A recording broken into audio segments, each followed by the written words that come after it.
You're listening to an archived Cabral Concept podcast. After listening to this show, check out the most up-to-date podcasts available at stephencabral.com/podcasts or search directly on iTunes.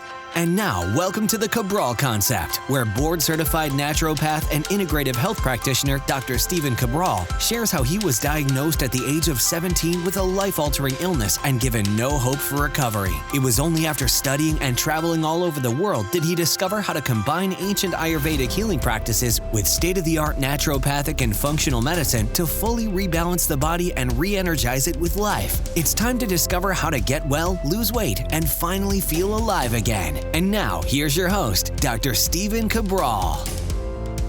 Today on our Total Wellness Tuesday show, we're going to have a little fun. We're going to talk about what your poop says about you. So I had a lot of different titles for this show. A lot of research went into this show.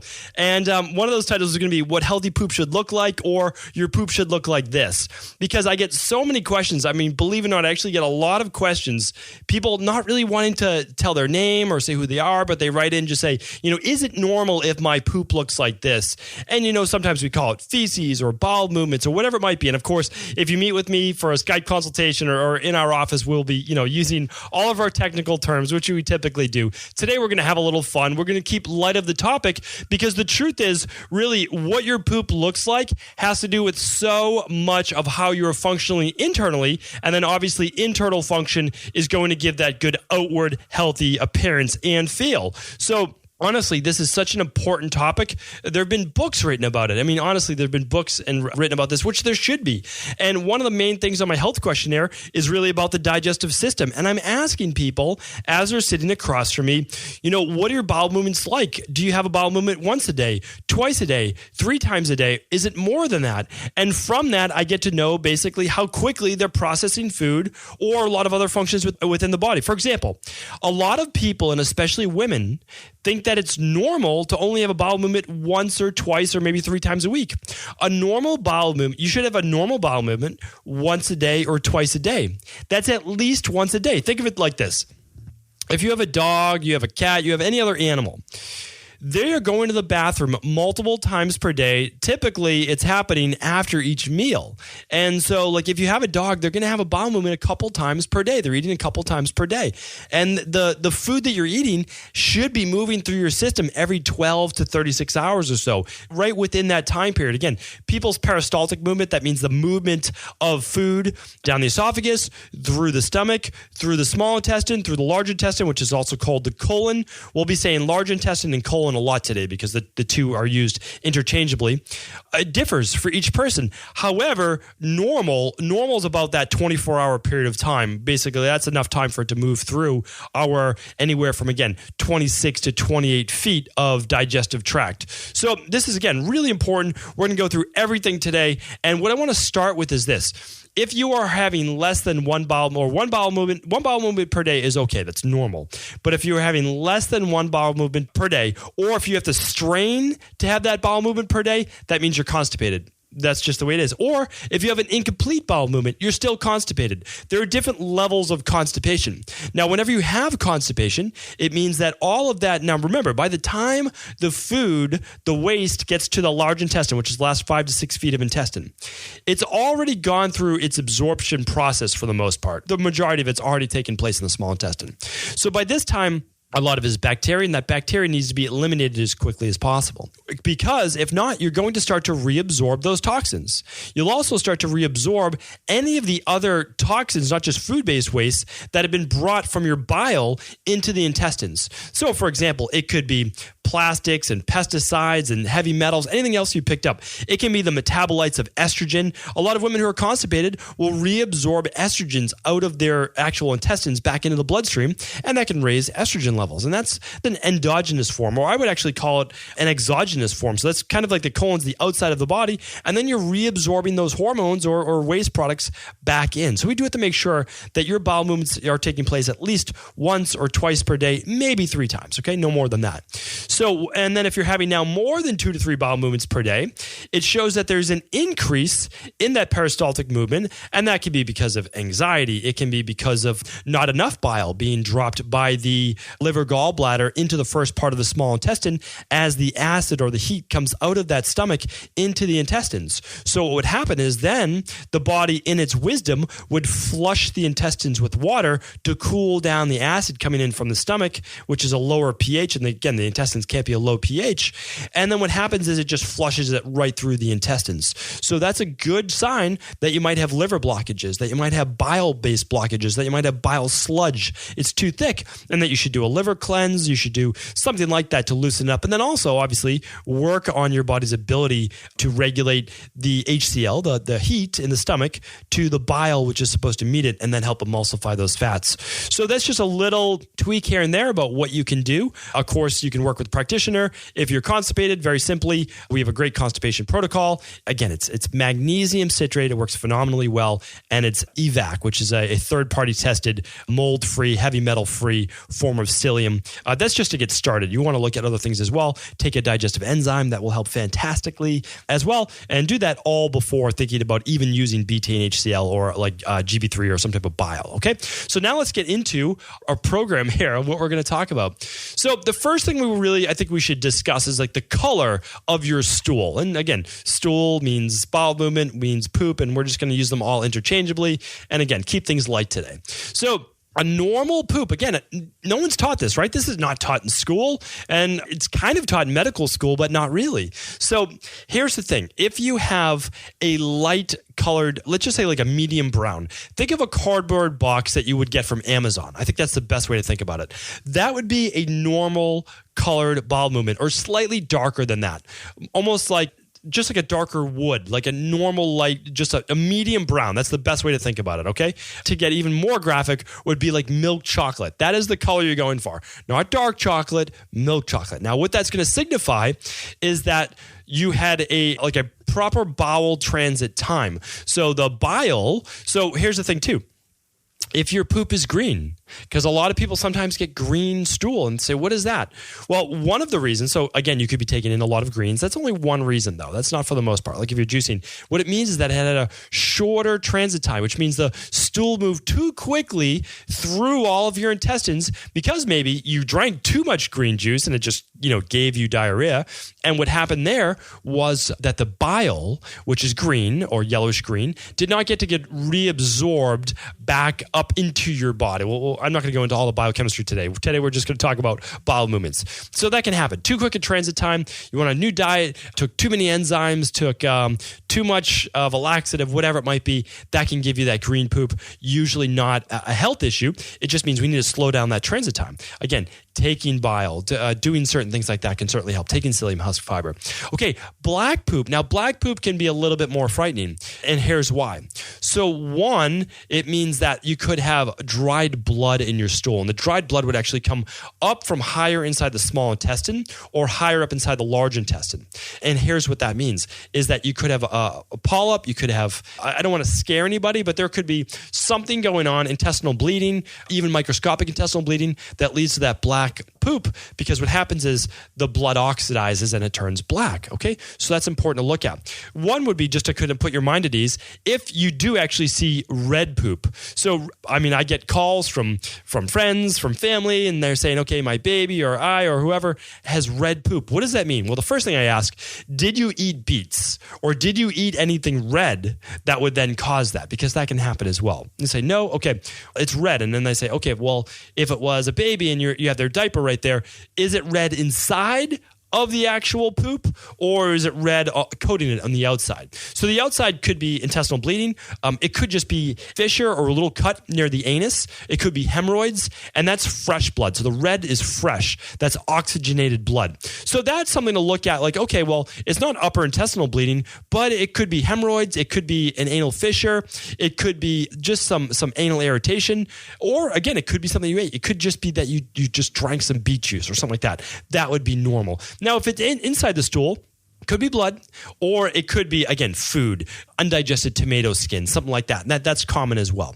All right, some less common ones would be yellow poop. If you ever see yellow poop, that's something that you do want to talk to your MD PCP about, because yellow poop can be a liver-based issue where you're not properly absorbing fats. So you want to check that out. Now, that is legitimate yellow poop. Like yellow, the color yellow is how your stool comes out. The other one that's very closely related is white poop. If you ever see clay white, like white poop from a child or yourself, you contact your doctor, because that can be a serious medical problem where the liver is not functioning properly. It's not dropping bile. There's a blockage. You definitely want to either, you don't need to, well, you can go to your emergency room, of course. You don't need to call 911, but you can call your PCP, MD, say I have white stool, I have white poop. It could be from a medication you're taking. It could be from a lot of things. So yellow poop, white poop, you want to call your doctor. So blue poop. Blue poop's an interesting one. I've never heard anyone come to me with blue poop, but it's a possibility. Any color, believe it or not, is a possibility. So blue poop is one because of sports drinks and things like that. When we use dyes and things, that will come out. It doesn't get absorbed. It's literally a toxin. When you have dyes in certain food-based products, those are just going to be removed right through the stool. It could even show up in the urine. That's why I tell people too, when you drink beet juice for the first time, you might have red urine. You're not bleeding. Literally, that's beet juice coming out. So one more that I'm thinking about it is like purplish black. The first time, well, I shouldn't say the first time, but sometimes when people aren't used to drinking smoothies and they do like my recipe, which is, at least 1 cup of wild blueberries, and they put in all sorts of, good greens, they put in all sorts of good stuff. And it's just this, I call it the purple crush smoothie. If you haven't downloaded it yet, it's free. Just go to stevencabral.com. and just go /podcast. You can go to any page and just scroll down. You'll see the free smoothie report. And absolutely free. It's all my favorite smoothies. It's the ones that I use. I use them for my daughters, my wife, everybody. If you come over to my house, you're most likely getting a smoothie, and especially during the summertime. So here's the thing. That could come out like purple, only because, again, it's just moving through your body faster. You're not used to drinking smoothies, whatever it might be. Okay, so that has to do with the color. Now let's talk about consistency, texture, those types of things. All right. Here's what I hear about only when I ask, of course, because people don't know. They don't know that this is normal and not normal. So again, normal stool, medium brown. Normal stool comes out almost like a sausage or like a banana. It's just one formed piece and it's soft. It's not loose stool, but it's not hard like a rock either. It's just in between. It's medium. Medium consistency, medium texture, medium color, medium brown. That's what you're looking for, all right? Now, what is one of the most common ones with dehydration or constipation? It's what I and a lot of other people refer to as pebble poop. It comes out as like these little pebbles, these little rocks. They're like literally literal circles or clumps. That means the stool has sat inside of you too long.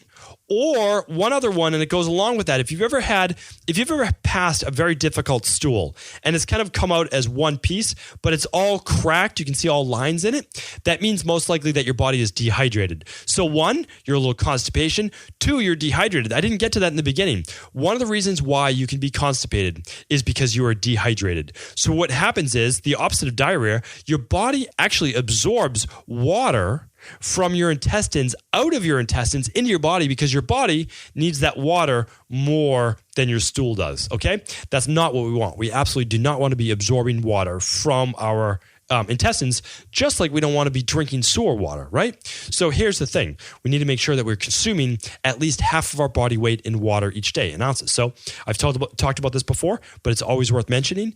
If you weigh 160 pounds, that means you need 80 ounces of water, okay? So 80 ounces of water, divide that by 8, you get 10 glasses of water per day. Smoothies do count. Herbal tea does count. That's over the course of a day.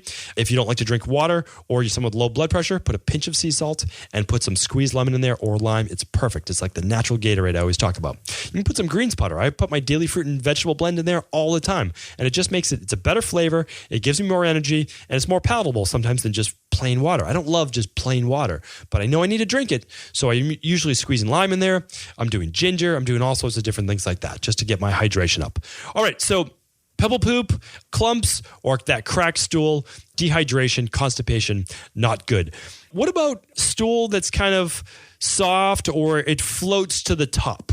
Or another thing is you might see like oil, like an oil streak, almost like an oil spill in your toilet. If you look down, again, I can't take credit for this, but one of my mentors, and I can't even think of who this was, I think it was one of my teachers out in Chicago, he said, you need to become instead of a stargazer, a stool gazer. And I know that this is literally medical humor, so it's not that funny, but you need to look at your poop literally to see how healthy your digestive system is. If you don't have healthy poops and bowel movements, you don't have a healthy digestive system. That's just the way it is. And so what happens is if you have poop that floats to the top, that can be undigested fat as well. And so that means you're not properly digesting those fats. So maybe you're eating too much fat because you're on the keto craze and you have bacon at every single meal, or you might not be just take a digestive enzyme. We'll put it that way because it can have lipase to help you break it down until your digestive system gets stronger. We'll link up everything in the show notes today because I know we're talking about so much. So literally just go to stevencabral.com/431. Of course, all the show notes, everything obviously is included right there on the page. No need to log in or anything like that. Just go to stevencabral.com/431. All right, what else can we talk about? Well, let's talk about more softer stool now, like liquid stool. Let's just talk about soft stool before we talk about just like watery stool. So soft stool will be like diarrhea. It just kind of just comes out liquidy, all right? But not just full blown like, again, we're just going to have a little fun today, as if someone turned on the faucet. We'll talk about that next. Yeah, everyone, I think, knows about that. But soft stool is this. The body, again, may not be dropping enough bile. So what's happening is the environment inside the intestines is a little too acidic. And what's happening is then the body is just flooding it with a little too much water. Or without a doubt, you could have food sensitivities and you might be sensitive to the foods that you're eating, and that is causing this type of a reaction, okay? Almost like an expulsion out of the body. And so that's absolutely part of the mushier or looser stool, without doubt. Very poor digestion, very poor absorption. This can also happen with parasites. So just keep in mind, if you have loose stool, if you have diarrhea, you may want to do a stool test because that will tell you if you do have any bacterial overgrowth or if you do have a parasite. You can do an organic acids test if you think you might have candida or you might have bacterial overgrowth. So if you're getting bloating, if you get gas, foul-smelling gas after you eat a lot of the time, you most likely do literally have candida overgrowth or bacterial overgrowth. It's easy enough to get rid of once you know that you have it. And it's so simple to do. The organic acids test is literally a urine test. You take a urine sample, and not only does it just show you candida and bacteria, it shows you so much more. How do you burn sugar and how do you burn fat? What's your serotonin, dopamine, norepinephrine levels looked at from a waste metabolite standpoint? What are your ketone levels at? What are your B vitamins like? What's your vitamin C? Are they high enough? How about coenzyme Q10? How's your glutathione? How's your detoxification? How's your phosphorus? All those things are looked at on that one test, the organic acid test. Really amazing. Again, we'll link all these up. Now, the last one is just liquid poop. It just comes out like water. Well, that right there is you either got food poisoning, you ate something that just absolutely did not agree with you, or you did get a parasite, or you did get a bug. You got something that literally your body is expelling that waste as fast as possible to get it out of your body because there's an imbalance in the gut flora and there's a little battle going on, and you're basically expelling these toxins, these wastes. That's a good thing. So remember, if you get food poisoning, you don't want to stop the loose stool from coming out. What you need to be careful of is you don't get dehydrated and lose your electrolytes. So you want to keep replenishing, again, with lemon water and sea salt, however you want to do it to make sure that you keep your electrolytes up. But by stopping that, you're keeping the bacteria inside. Like, that's really important. That's something to think about because that's different than conventional medicine. But of course, you don't want to pass out. You don't want to get dehydrated. So something to look at. What we do is we actually use things like our intestinal cleanse. So again, we'll try to link everything up today. You can find everything just by going to stevencabral.com/store. It's what we use in our clinical practice in Boston. You get the same exact access. Every month, we're trying to put a little bit more and a little bit more as we can keep up. So here's the deal. The intestinal cleanse pulls everything off the side of the intestines. Amazing if you've been constipated for a little while or you think you have a parasite or something. It's a nice way to start, or after you start doing the parasite-based protocol. Really, really great. If you have a loose stool, if you have diarrhea on a consistent basis, you want to look at what is the underlying root cause. Is it candida? Is it bacterial overgrowth? Is it a parasite? Now, if you think it's a parasite, you'll want to do the stool test. If you think it's bacterial overgrowth or you think it's candida because you have foul-smelling gas, you get bloated often, well, then you want to run the organic acids test. Now, if you don't want to run any lab test, you can do the parasite protocol. If you think it's a parasite because you have loose stool, or if you have the bloating, the gas, you can do the candida and bacterial protocol. Each of those come with their own nutrition plan as well. Again, the same one we give you in our clinical practice. So really, really great. So I think that was pretty much everything today. If I did miss anything, of course, you can always ask me at stevencabral.com/store. /Ask Cabral. I'd be happy to follow up. Just remember, if you're not having at least 1 bowel movement to 2 bowel movements per day, it's not a medium brown color, and if it's not just a smooth, solid consistency, then that is not normal stool. That is not normal poop, and it's not a normal bowel movement. So that should tell you something about your digestive system. And the healthier you get, the healthier your bowel movements will look. So if you never passed on a show before, please do pass on this show, because it's something that everyone needs to know about, but very few people want to talk about. Take care, everyone, and I look forward to speaking with you again tomorrow. Before you go, I wanted to share a personal story with you. The real reason I began to get well finally is because I figured out what was wrong with me. And that might seem pretty obvious, but I went from doctor to doctor for over 2 years before discovering at-home functional medicine lab testing. These are the labs that enabled me to finally figure out what was wrong with my hormones, blood sugar, electrolytes, and gut health. And once I knew what was wrong, I could then follow a proven plan in order to rebalance my body from the inside out. This is why I believe so strongly in functional medicine lab testing, and why I've made it my mission to share these labs with the world. Now at equa.life, you can order an at-home lab test or lab bundle for you and your family and be able to complete it within the week. Plus, the EquaLife difference is that you're not left to try to read and figure out these labs on your own. We explain what your lab numbers mean, what they mean in the much bigger picture, and then how to go about rebalancing your body in order to heal. To see our full selection of lab tests, or to set up a free lab selection call to find out what labs may be best for you, simply head on over to equa.life/labs. And do remember, we ship these all over the world. To find out more and to set up your free lab selection call, simply head on over to equa.life/labs. That's EQUI.LIFE/labs.